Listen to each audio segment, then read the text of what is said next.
Hey everybody, Jim Kerr here. I am so excited about getting into this indispensable conversation with today's guest. His name's Karl Hebenstreit. He's an executive coach, an international speaker. He's a leadership and organizational development consultant with over 25 years of experience in human resources, organizational development roles, and he's worked in a bunch of global companies and has myriad industry and sector experience. However, it's Carl's passion for optimizing employee engagement, especially via the use of Enneagrams in organizational settings. In fact, you wrote a book, The How and Why Taking Care of Business with Enneagrams, which explores the topic more deeply. That makes him the perfect guest to tackle this question with me on this episode of the Indispensable Conversation. And the question's this: do tools like Enneagram, Myers-Briggs, and DISC still provide value to business leaders today? Welcome to the show, Carl. Thank you, Jim. I'm thrilled to be here. Thank you for having me on the show. Yeah, I've been really looking forward to this conversation. You sent me the book. I love the book. I'm like, this is a guy I've got to talk with. So I'm so happy we could make it happen. Me too. Let's jump right in. Carl, do tools like Enneagram, Myers-Briggs, and DISC still provide business leaders with value today? What do you think? So the short answer is yes, and the right answer is it depends on how they're used. Okay. So if you're using the instruments correctly, absolutely, they are indispensable. They are amazing instruments of insight into helping tap into the optimization of your employees and your workforce and your leaders. So it really is a way of finding out what you got, right? It's almost like a present at the holidays. You unwrap the present, and what did you get? You hired this employee, and you got this present. Like, what are you gonna do with it now, right? Right. So these instruments are a way of figuring out how are you going to work with this present that you got, that you hired, this surprise that you may not have figured out everything in the beginning. You didn't know exactly what it was, but there's all these nuances. There are all these nuances that each employee has and brings with them, and is motivated differently. Mm, So what some leaders think is the motivation for all of their employees because it motivates them is not mhm. necessarily true. Right. Yeah. Yeah, I mean, what I really like about these tools is that it can kind of give you a sense of, can this person think on their feet? And when they have to think on their feet, what's their tendencies? How do they approach problem solving? How do they approach Mm-hmm. conflict? Mm-hmm. And it's how will their behavior sort of manifest in leadership? Like what's that Yeah. going to look like? And I think those are all really helpful insights to Yeah. have when you're trying to forge a team and build a culture and all that. And I really think that if you combine these things with like 360 Mm-hmm. type of work where you've got Right. feedback from peers, you really got a powerful set of insights Right. because you can use those things to sort of identify areas for growth and opportunities for change and learning and all those kinds of things. I use it a lot in my coaching practice, in Yeah. fact. So absolutely. I think 360s are vital and important, and they give you insight into how other people, other colleagues within the organization perceive someone. Mm, And it's just a behavioral perception which creates the reality for the employee, right? The employee may not intend to be having these consequences or be mhm, perceived in this way, or maybe even be blind spots in what mhm, these behaviors are. They may not even realize they're doing certain things. mhm, But giving them the feedback about how other people are perceiving them, especially if it's thematic, especially if multiple yeah, people are saying the same thing. If right, only one person is saying it, who cares? But if right. multiple people are saying the same thing, absolutely. And I think that the next step is figuring out, okay, so this is the behavior. Is it helping? Is it not helping Mm, in these different situations? But then why? Why is this behavior happening? What is this behavior a result of? So right. finding out the driver behind that behavior that that employee is exhibiting. And if we're working with that driver or that motivation, we're going to be far more successful than just the behavior because we have no Mm, idea why that behavior is mhm. manifesting itself. Yeah, getting at the root cause is definitely important. And I think the 360 stuff it doesn't really get at that. It can expose blind spots, Absolutely. which I think can be helpful for Mm-hmm. someone who's really interested in improving and Mm-hmm. developing themselves. Um, Let's shift a little bit. I want to get at the book with you for a moment, because I really think you're one of the experts in this space. So I want to kind of, pick your brain there. But can you give us a little bit of a definition of Enneagrams and the power of Yeah. it, Yeah. and what it intends to actually assess when one uses it? Absolutely. So the Enneagram is a model, a system, or a framework. Some people think of it as personality, but it's really the motivation. So it is Mm, part of your personality. It does not define who a person is, it's a component of who a person is. And it helps to actually manifest those blind spots that we were talking about earlier. mm, So you may not understand the reason why you're behaving certain ways and people are experiencing you certain ways. Understanding what your core motivation is and will be for your entire life is a way of getting to that. And that's what mm, the Enneagram does. There are 9 core motivations that human beings have. Each mhm, one of us is basically going to be looking at this one primary driver for their entire lives, mm, for our entire lives. mhm, And the goal is to understand that, to see, uh-oh, okay, this is it, this is my default, and this is yeah, the reason for that.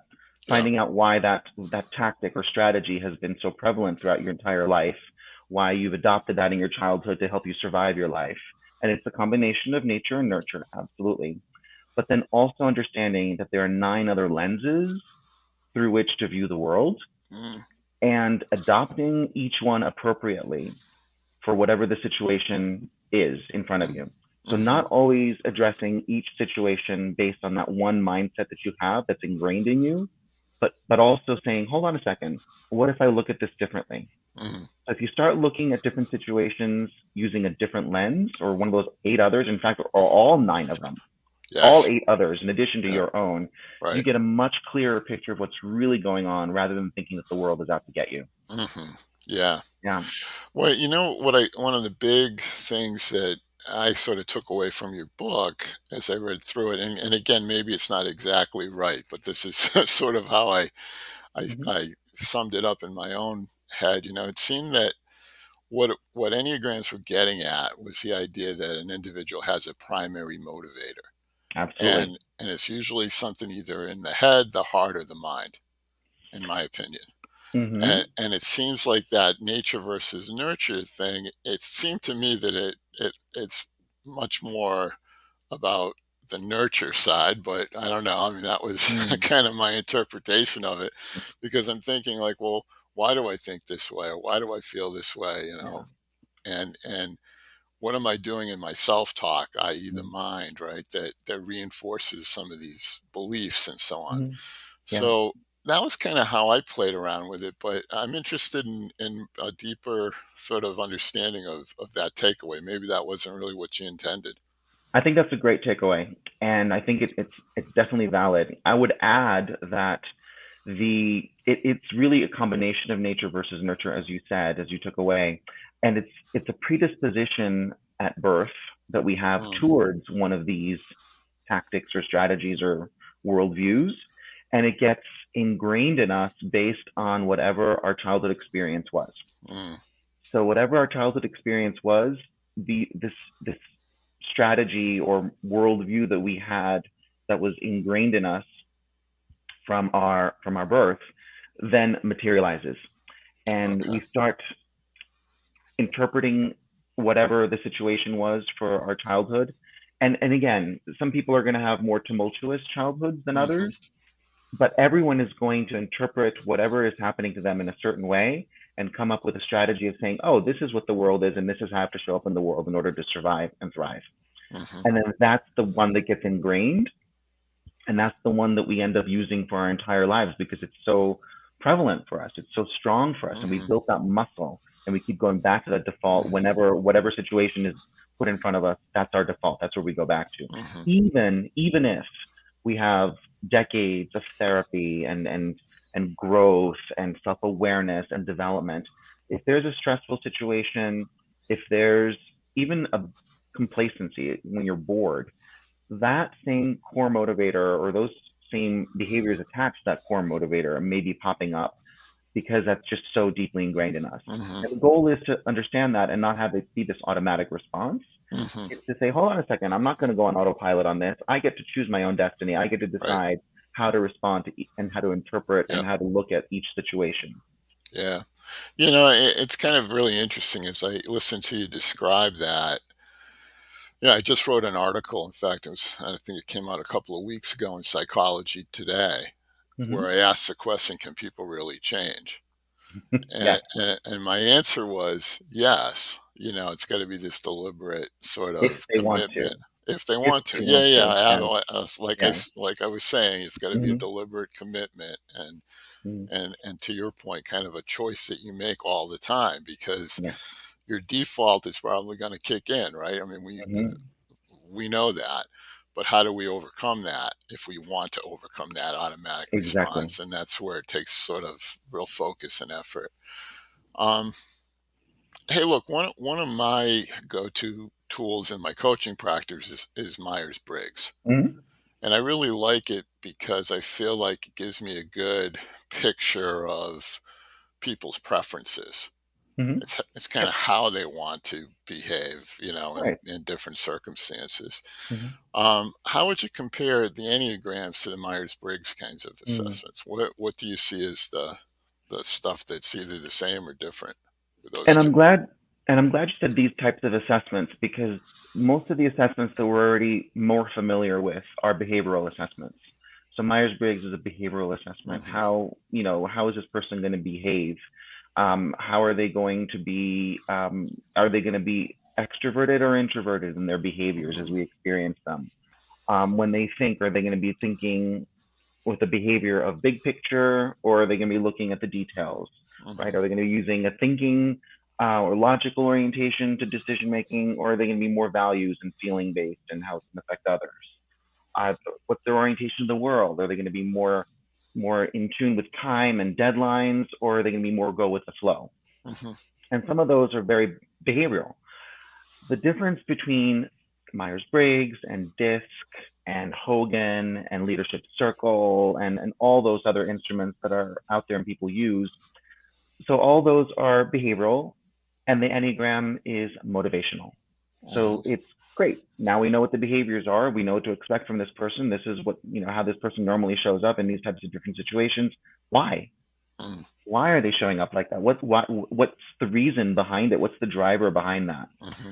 So if we can understand the why, and that's what the Enneagram helps us do, we can understand people better rather than just saying, okay, this person's going to respond this way in this situation, but I don't know why. Hmm. It's not the way I respond, and therefore they're wrong or they're different or I don't understand them, and I still don't understand them. I just know that they're going to behave differently. Hmm. But if we get to the driver, the motivation behind it, then we start to understand why people are showing up in all these different situations and behaving a certain way, but we're better able to understand that it's really for their survival. I mean, they really feel that this is I need to behave this way because of this way that I'm thinking. Yeah. Hmm. That I need to show up perfectly, that I need to help others in order to be valuable, that I need to achieve in order to have people see me as worthwhile, that I Hmm. need to be different, unique, and special, Hmm. that I need to be objective and collect all the data possible and come up with these models, right? Yeah, we put a lot of pressure on ourselves, don't we? Yes, absolutely. And however we define perfection, I guess. Mm-hmm.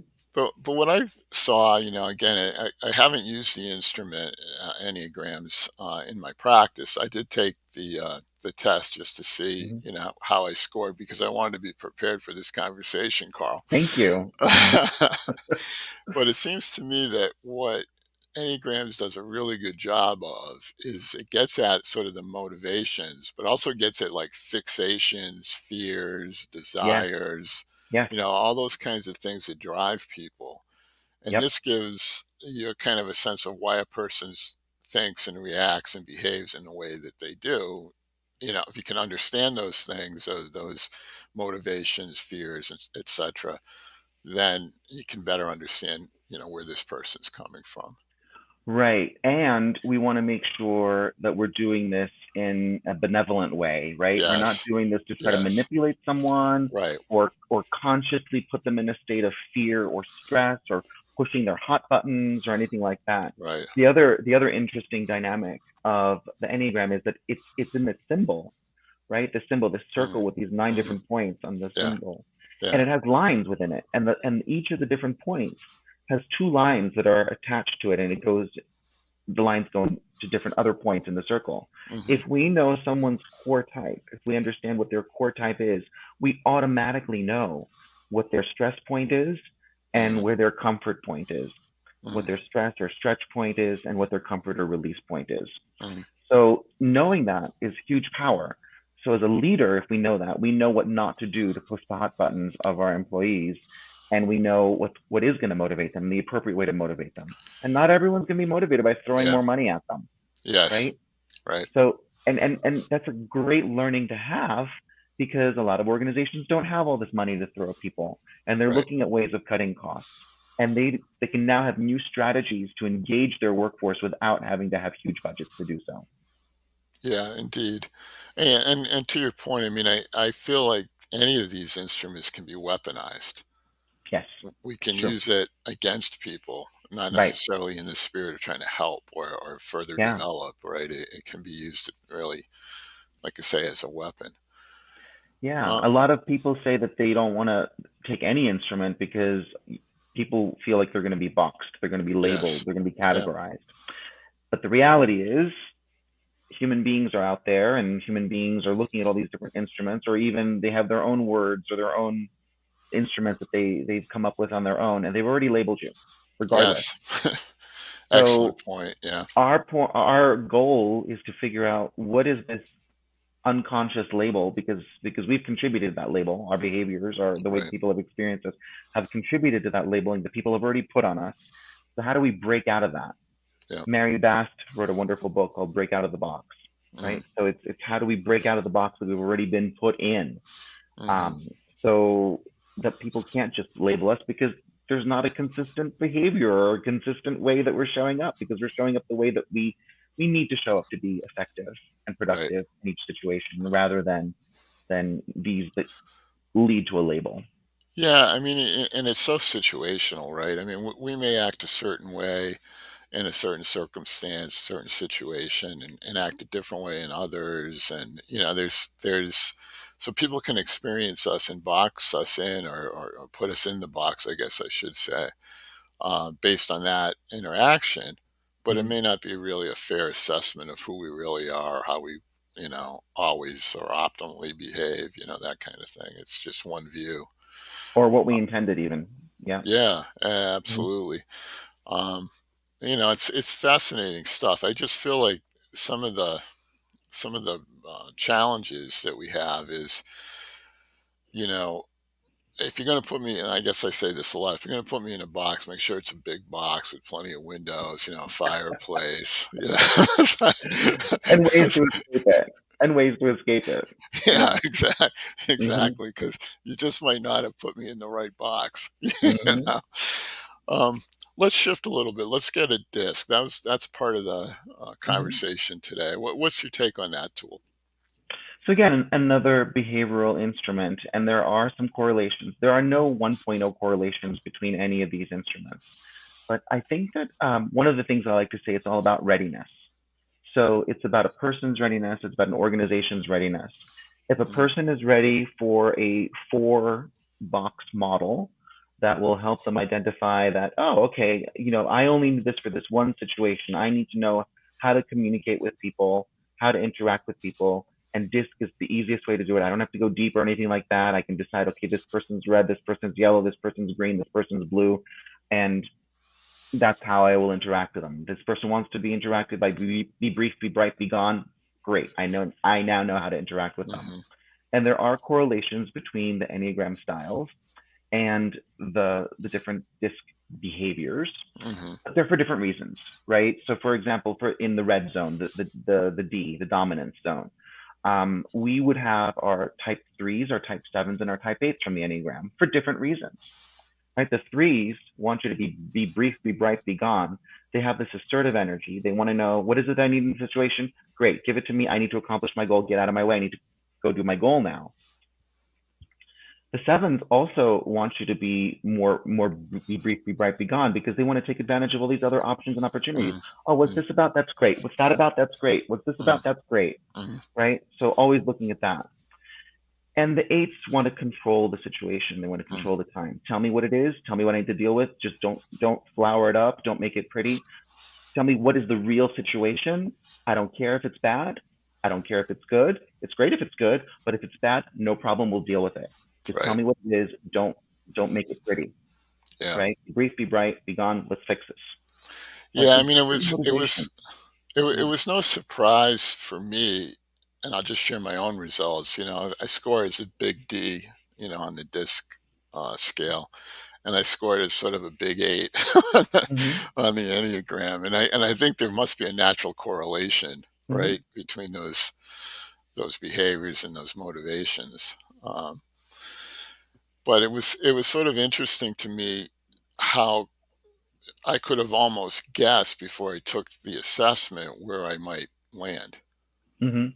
And it depends on the person's self-awareness as well, right? And how Mhm. much, and you've done this as a coach. Sure. You've seen this. You've done the work Yeah. yourself. You've used self as instrument, so you know these things. You know these variations, these variances, these these behaviors, these drivers. Mm, So you know that about yourself. You've seen that in others, and you've accepted what it is. mm, So if people are self-aware, they are more likely to be able to more easily accept and identify where mm, they are in all mhm, these different models. mhm.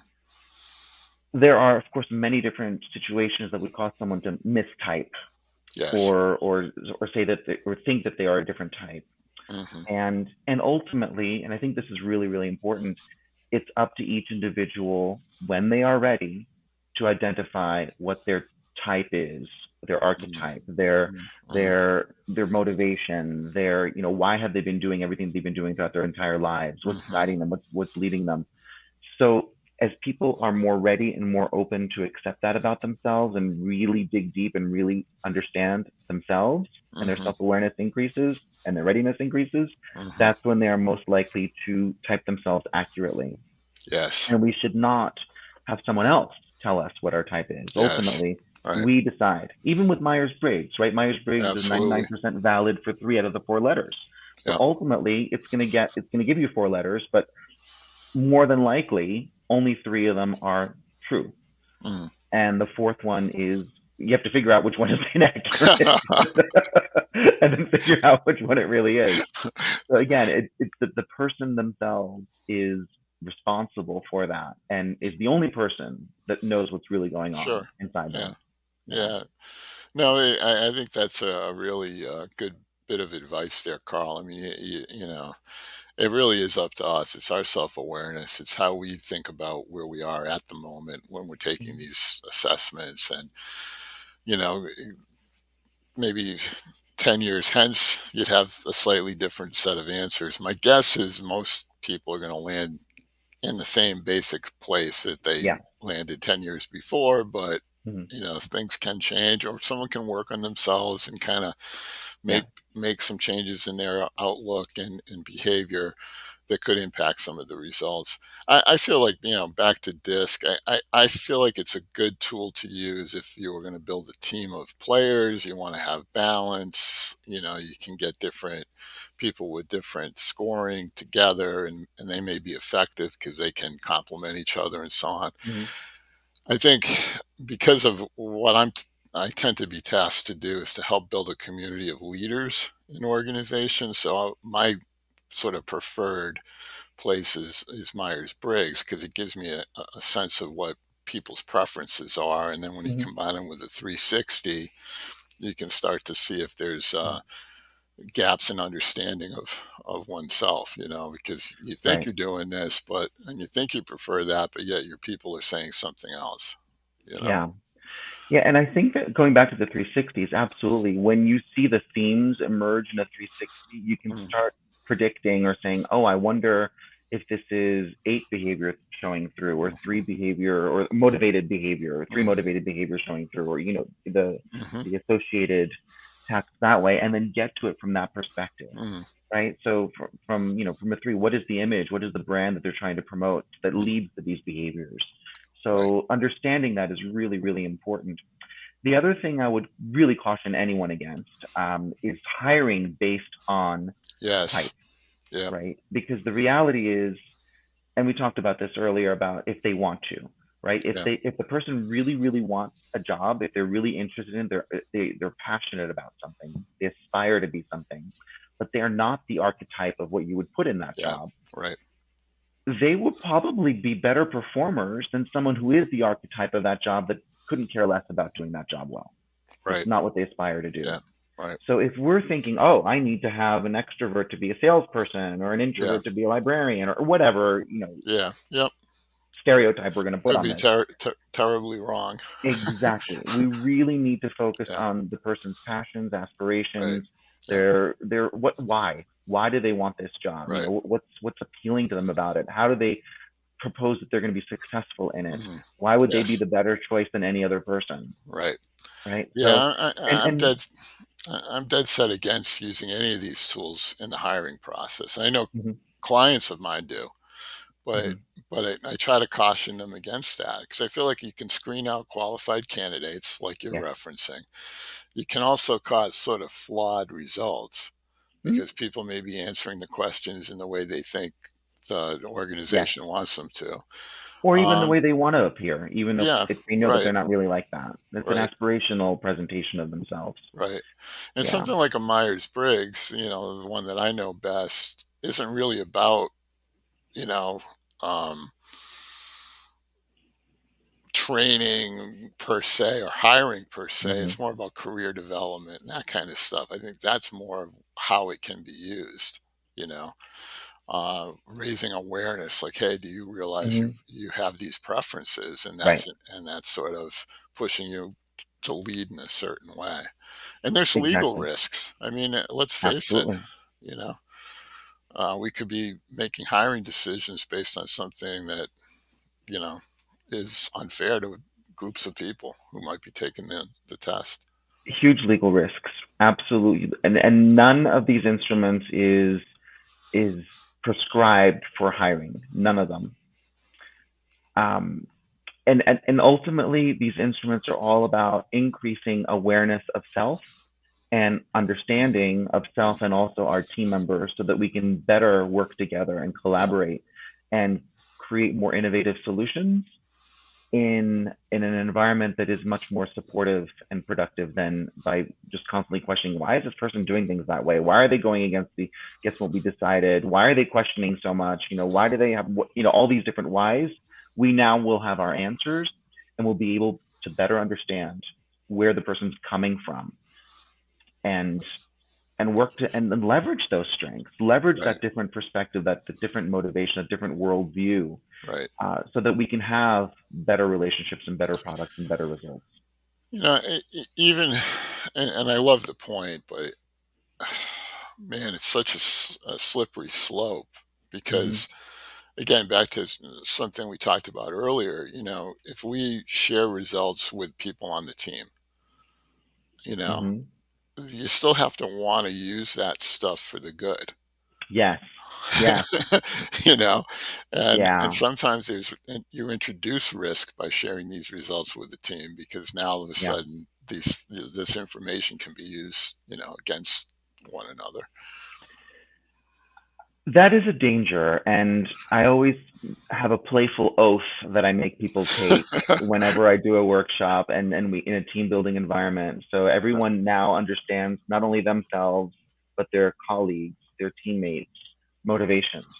And I show the strength of that Mm, and the danger of that as well, mm, and mhm. remind them that we are here to always be above the line in creative leadership terms, right? Above the line, creative leadership, rather Sure. than below the line, reactive and unhealthy and disintegrated, whatever model language you want to use. Hmm. So ultimately, we're aspiring to that higher level, and it's ultimately everyone's responsibility to continue to work towards that.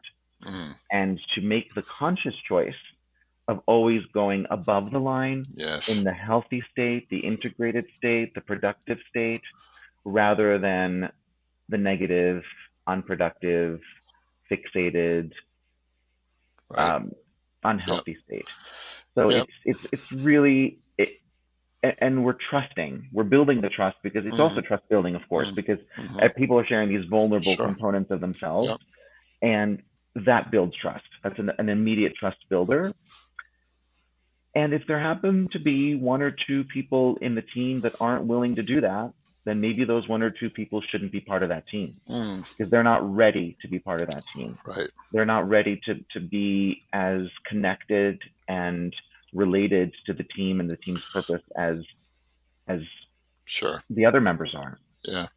Mhm. Well, I could talk to you all day on this stuff, Carl. I appreciate Mhm. you spending as much time as you have today with me on this. I thank you for the gift of your knowledge and sharing that with the audience. And I My pleasure. look forward to more conversations with you down the road. I'd love that. All right. Thank you, Jim. So long, Carl. Bye.